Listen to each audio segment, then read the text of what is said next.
Man, guys, what's going on?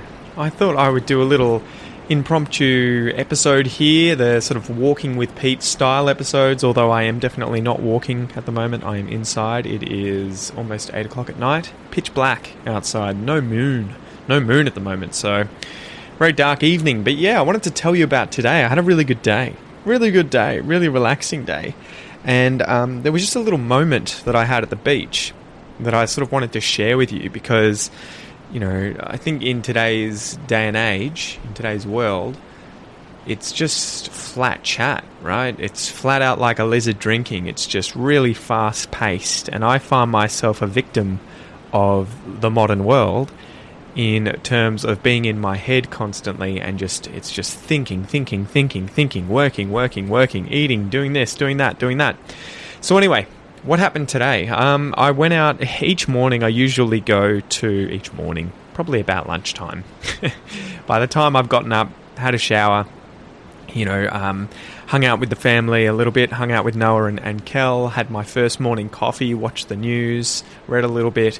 By the time I've done all that jazz, everything like that, I normally go down to the shops and I go into a little cafe on the main strip, the main street of the Terrace, which that's the name of the street here in Ocean Grove. It's called the Terrace, the main street. And it's been really lovely. I've started, going to this same cafe every single day, trying to support them throughout this difficult period because those guys can't sell meals inside their establishment. They just have to do takeaway. That's all they're allowed to do. I think, they've got the maximum of 5 people or whatever it is they're allowed inside their building. So ever since sort of COVID lockdown, quarantine began in Australia, I've just thought, you know what?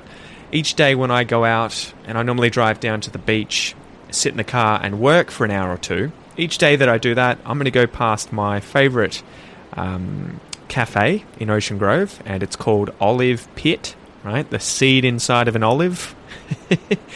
Olive Pit is the name of the cafe. Shout out to them. Thank you so much, Terry from the Olive Pit, for keeping me sane, keeping me dosed up on caffeine throughout this period. But yeah, I've developed a good relationship with those guys.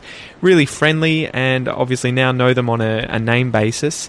So I go in there all the time, get my coffee, have a bit of a chinwag, have a bit of a yarn with Terry or whoever's on the coffee machine the morning or the midday that I turn up there. Then I get in the car, drive down to 14W. It's called 14W because it is a beach west of the mouth of the bay. So we've got Port Phillip Bay here, where it's a huge bay in Victoria, and Melbourne is inside of this bay, so is Geelong. But the beaches to the west of the bay along the coast get numbers so that you can, every single entrance to the beach has a different number. So it's, 1W, 2W, 3W, 4W, all the way to, hundreds of W's when you go down the Great Ocean Road. So I normally go down to 14W in Ocean Grove, park my car. There's a nice little car park there up on the sand dune overlooking the ocean. So you can see all these people surfing. You can see the waves coming in and breaking on the shore. If it's really low tide, it's really beautiful because there's some sort of rock pools and everything down on the sandy beach there. And you can see people walking their dogs, walking past on the track on the sand dune as well as on the beach itself, because that main beach there is a dog beach up until I think 14W is probably where you have to turn around or put your dog on a leash and go around the main beach. So I think the main surfing, swimming beach is not allowed. You're not allowed to have dogs there. But yeah, so each morning it's really it's been interesting because it has changed a little bit during quarantine. There's fewer people on the beach in the mornings, but I think there'd probably be more people over the entire period of the day because there's people locked up at home all the time, and I think you're only allowed to go outside for exercise, and so people are really making an effort to go for a walk, to go out to walk the dog, to go for a bike ride, everything like that every day. And obviously with a lot of us not working, there's a lot more people in Ocean Grove that would otherwise normally be at work. So it's interesting to see how society has kind of changed, and that there's sort of less traffic on the beach in the mornings, like foot traffic, people walking around during that sort of Goldilocks period where everyone used to go to the beach before they went to work, but now there's more people throughout the entire day. Anyway, I digress. So I normally get my coffee, got my computer, have a book or two, one in Portuguese, one in English, sit in the car.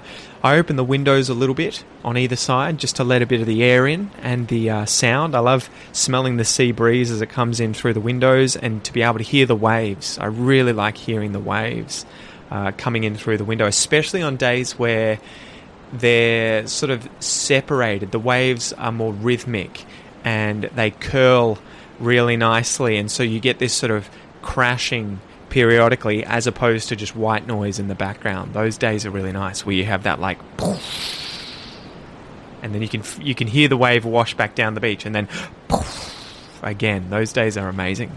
So anyway, today I was down there and I thought for the podcast I'll try and record some ambient sound to put behind me speaking. I thought I'd give it a go for the expression episodes. So I took down my little handy recorder, my Zoom HN4, took it down to the beach, put the dead cat on it. That is the fluffy protector that goes over the microphone so that you don't hear wind all the time, right? If you're out and about and you're trying to record a video on your phone, you'll know that there's that wind sound because you don't have protection from the wind blowing past the microphone. So I put that on there. I set this down, I sort of walked down the sand dune a little bit over the grass edge and sat right on this sort of rim, edge, knoll of the sand dune where the beach was right below me, probably about 10 or 15 meters below me, and I could just see everything. So for those of you who don't know Ocean Grove very well, it's kind of situated on this beach that goes all the way from the mouth of the bay, Port Phillip Bay, from Point Lonsdale. It goes about 8 kilometres from Point Lonsdale, then you reach Ocean Grove, and then I think it goes another 4, 5, maybe 6 kilometres, and you reach Barwon Heads and the bluff in Barwon Heads. So it's kind of like this U shape, this kind of shallow U shape. So when you sit at 14W and you see the ocean, you're effectively right at the centre of that U. So you can see the beach curling forward out to the ocean on either side of you. If you look towards the bay, you can see it, and if you look towards the bluff in Barwon Heads, you can also see it kind of curling forward. So it's a really beautiful position to be in. So I had this little spot there. I'd gotten out of the car, I'd walked down there, and it's sandy right on the top of that dune there. There's plants all around it, but there's this little patch of sand that was really warm from the morning sun that day that had warmed it up. So I sat down, set up my recorder, started it recording, and sort of set it aside maybe 5 meters in front of me so that I wasn't breathing over the top of it or flicking through pages on my book, moving around, because it's really sensitive. The microphone can pick up all sorts of sounds in the background, people talking, dogs barking, everything like that as well. So I set that down, set that recording, and I thought I'll sit here for 15 minutes and just read my book whilst I wait for the recording to be made. And it was incredible. This is what I was talking about, I guess, at the start of this episode. Normally I sit in my car and it's relaxing, it's nice, but despite only being 20 meters away from where I was today on the dune, you're still really detached from the environment. You're kind of in this little capsule of a car, right? So it was just beautiful today when I went down there, and I was really sitting much closer to the beach, up on this little mound, effectively, 10, 15 meters up, where I could see all around me. I could hear voices, I could hear dogs barking and playing on the beach, kids, laughing in the background, the waves crashing in. It was low tide, I could see the rock pools. And whilst I was sitting there, I was reading my book, and I just felt so relaxed. It was so good to sort of be back in nature. Even though, there are people around me, it was so nice to be sitting there feeling the warmth from the sand on the top of this sand dune, warming up my legs as I was sitting in the sand with my legs crossed reading my book, and just feeling the sand with my hands going through my fingers and everything. It was a really beautiful moment. And so I was sitting there reading my book, and this is the first time I've ever seen this, but there was this, what I saw out of the corner of my eye as a little thread. It looked like a really thin string moving through the air. And I thought, oh, that's weird. It's going to catch me in the face. And when I looked at it, there was something on the end of it, on the end closer to the ground, and it landed right in front of me. And it was a really small spider. Now, being a biologist, I'd heard that spiders sometimes let silk out of their abdomens into the wind, and they can use this like a sort of kite to pick them up, like a kind of parachute, where the wind can pick up the silk still attached to the spider and cause the spider to disperse, right? Sort of fly away into the wind, land somewhere else safely, disperse, find a new home, find more food, find mating partners, everything like this. So I was sitting there reading my book, and this little spider landed right in front of me in the sand. And then effectively, I don't know if it wound the silk in, but all of a sudden it was sort of up and moving around, and I was just watching it go over these tiny little bumps in the sand that I'd made with my shoes, with my footprints, but which would have been effectively as big as the sand dune that I was sitting on compared to the spider. Now, whilst I was sitting there sort of watching this spider running around, I could hear these little chirps from small birds which are called superb fairy wrens. If you've come to Australia, and especially I think their distribution is in the southeast of the country, you will have seen these really small, charismatic birds that are, you could probably fit 5 of them in your hand, but that they're always on the ground, they're really quick, and the males have this really superb blue coloration when they're mature on their head. So they're bright blue. It's almost iridescent, so that when they move in the light, you get these different colours of cyan, bright cyan blues to dark navy blues.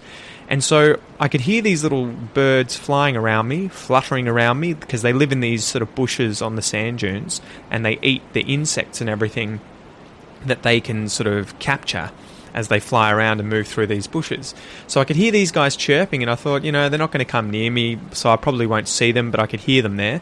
I could also hear things like seagulls and some of the cormorants making sounds in the background as well.